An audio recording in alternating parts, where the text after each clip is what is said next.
Hey, what's going on? It's Bill Burr, and this is a very special edition of the Monday Morning Podcast. Those of you who are longtime listeners, all 15 of you, you know every once in a while I will, rather than babble for an hour about the inane shit that pisses me off, I'll actually bring in a comedian friend of mine. And like I told you, these are only guys that I respect, only people that I find funny.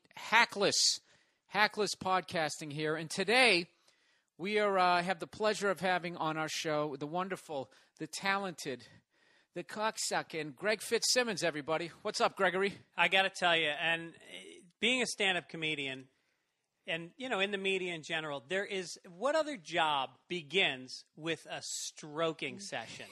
You know, I mean, and I really needed that. I had a shit day, and I'm sitting here in your house. You've invited me out, so I know I'm not a hack. And then you get a nice little build-up. This guy is a good guy. What if you were a plumber? You think you'd show up at someone's house with like a shit knee-deep in their – get in there and clean up the shit. I know. That's like my dad's a dentist. I worked with him when I was younger and just handed him the shit as he yanked out the teeth. And every other person would come in, the first thing he'd say, first of all, I just want to let you know I hate the dentist.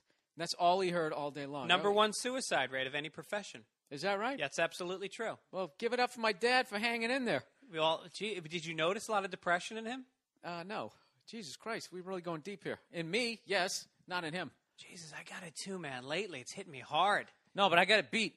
I know how to beat it. I actually, now I step back and I observe the thoughts in my head, and I just see a bad one. I'm like, do I want to spoon with that idea for the next fucking 3 days? Yeah. And hate my life? Or do I literally, I'll go out, I'll go on a hike. I find that walking around and getting the blood going. Absolutely. And just start telling myself lies. You're amazing. You're amazing. No. See what you just did, though?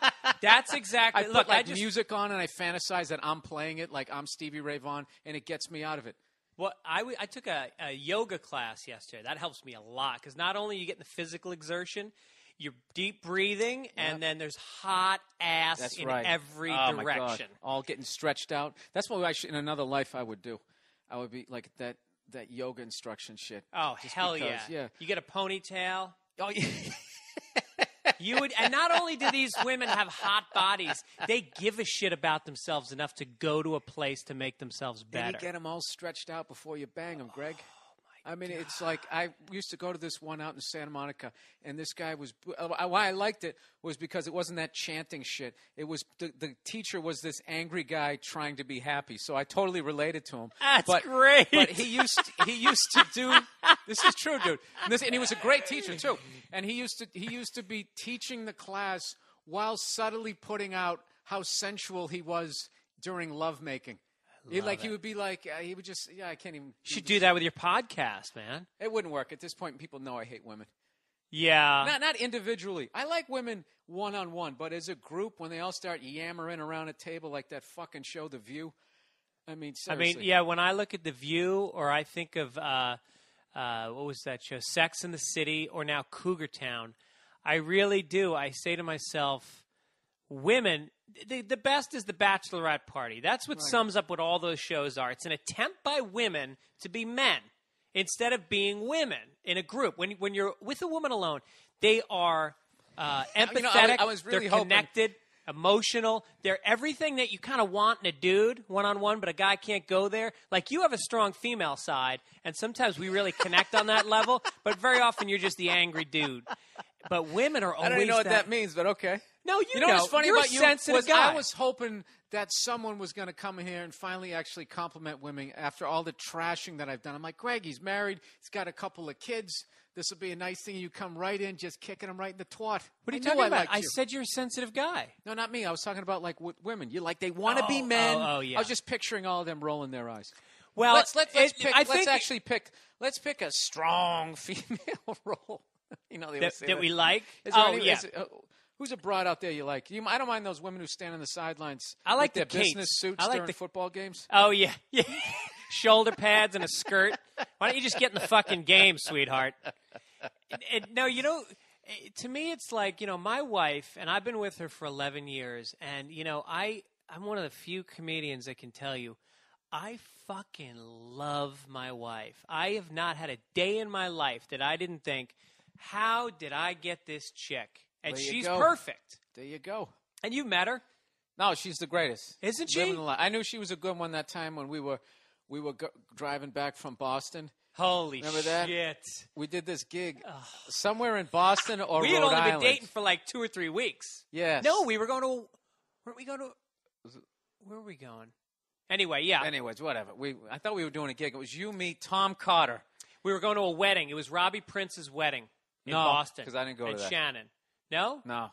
Okay. Dude, let's just get to the meat of the story here. Okay. We're coming back. Tom Cotter is hungover, and you and me are in the car doing the Boston accent on 11 and just saying the most ignorant, racist shit you could possibly say. AIDS jokes. AIDS joke, everything, just total green room stand-up comedy, just driving Tom nuts, trying That's to make right. him puke. Remember that? And Aaron I remember was laughing the entire time at Yep. the ridiculousness of it. My favorite part was when it got quiet and Tom thought after 2 states of doing it that we'd finally given up, and we drove over this bridge and there was this lake or something underneath, and you in the back just go, water, which of course started it all up again. Hey, Fitzy, you fucking fudge packer, cocksucker. Let's get some beers, go down the Cape, beat up some colored kids. Oh, 3 states. Oh. 3 states we did that, and just watching Tom just being like, dude, it's not funny anymore. Dude, all right, from guys. that trip to this day, I do the Boston accent, and it's immediate. It's like this Pavlovian response. She just starts laughing again. Oh, it's the worst. And I was reading George Carlin. Did you read George Carlin? Hey, before we get too deep into this, let's get on to what you're hyping here. Greg Okay. Fitzsimmons actually wrote a book that's coming out.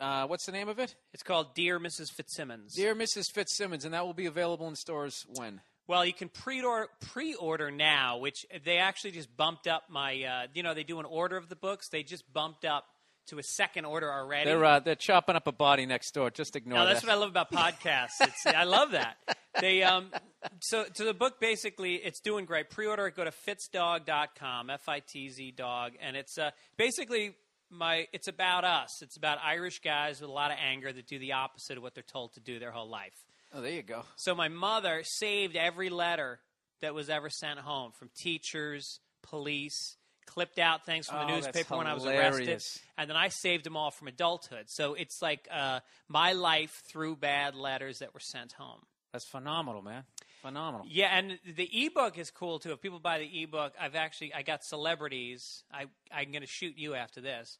Who they read the letters. So when you're on your iPad, you can click on a particular letter, and all of a sudden Pete Yorn is reading it, or Zach Galifianakis, or Natalie Maines. Oh, all right. So it's I'll be very a part interactive. of that. Yeah, You're very. You know something. I have to hand this to you. Is you're not afraid of the internet the way I am. I'm really like who's that guy? Andy Rooney. At the end of 60 Minutes, that's right. Why is everybody going over to Facebook? I'm Twitter. And notice where he is on 60 Minutes in that 30 seconds after the 19th commercial. Yeah, and he's just and I'm so trying not to be that guy who just hates everything new, but it really is. Like, I relate. Yeah, but you were ahead of the wave with this podcast. You've been doing this longer than I have.